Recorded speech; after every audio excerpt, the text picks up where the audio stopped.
of death is sin. If we could also put it in a different way of thinking about it, let's say that our condition is sin, but the symptoms are death. Death comes into us. And just like all children reflect their parents, so does death reflect sin. The reason that you and I have sin is because we carry with the condition of sin. We are stuck in the cycle of sin. Sin is the sickness we bear. And death then isn't simply, we aren't simply speaking of physical death. Death goes beyond that.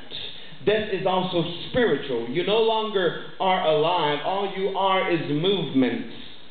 And your thoughts go back and forth, but you are not alive. I'm reminded a little bit of, at least when I was a smaller child, what I would do is that I would grab the straw, and then I would push it down, the covering, and it would make like this slinky, not a slinky, but it would be all crumpled up at the end. And so what you would do is that you would put the straw in the drink. It's not, it's kind of sick. But you would leave the covering outside, and then what you would do is that with the straw, you would get a little bit of water, and then you would put it on the straw, and you'd see how the straw would get longer, would grow. Some of you, you're just getting an idea for what to do when you're bored. But that is how man is in death. There is movement. It seems that he's moving. He seems to react, but he is actually dead.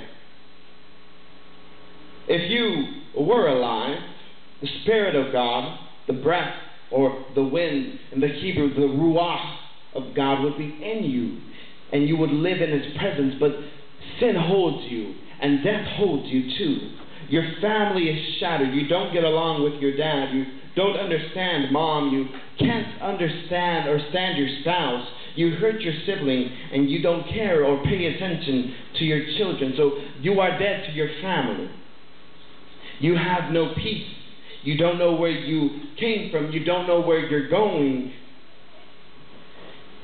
And so, my friend, you are seemingly dead. And so before death came in, we used to love God and seek His presence, but because death has come in, we are like Adam. We are fearful of the presence. We don't want to be where God is.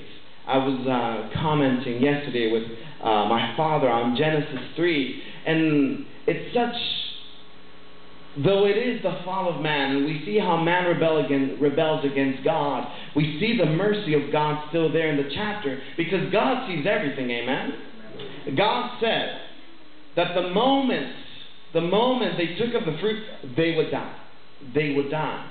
But we see that God doesn't strike down Eve at the moment she bites into the apple. Well, it wasn't an apple, we don't know. It was the fruit. And He doesn't strike out Adam when he does sin. He takes time. And He asks a redundant question. He comes down, the Spirit of God comes down and asks, where is my creature? Where are you? And even there we see the great humility of God, because God already knew what they were doing. God already knew the intentions of their heart. God already knew that they had rebelled, disobeyed, and yet He is humble enough to ask us to respond. And He is asking you to respond too this morning. He says, where are you in this walk of life? Where are you this morning? Where have you been? It's not that God doesn't know. He's asking for you to speak to Him. He wants to hear you. You see the great humility of our God. God doesn't need to hear you. God could just speak and judge you, but He doesn't. He humbles Himself and asks today in our hearts, where are you? Have you been walking, or are you just talking? Have you been loving your enemies? Have you been providing? Have you been there? Are you at cell group? Have you been going to church? Where are you? God knows already, but He's asking for you to react. And so we see the great humility of God even in the darkest chapter of human history. So before death, the earth was subject to us. But we see that the roles are reversed in this Genesis 3 when man falls, because they take the advice of the serpent, of an animal. The animal was supposed to be under man, but now he has come above man. Before sin and death its child, we actually got along with our families. We actually were community. But death entered into our bodies and our relationships. And now the existence we have is no existence at all. We live as if we were slaves to sin. And so this is how death was birthed. This is the place where death begins. Death was very active in his early years. It doesn't take us long to see how he surfaces again with his ugly head and the life of Abel and Cain. And Cain, out of jealousy toward his brother Abel, goes and slaughters him in a field of leaves. And there, death devours his first victim. Death rapidly becomes the strongest predator on the face of the earth, relentlessly tracking down the victim, catching and wrestling him down the rot and the mire of the grave. Death is seen day and night, going to and from throughout the earth, stalking his prey. He is seen lurking in the shadows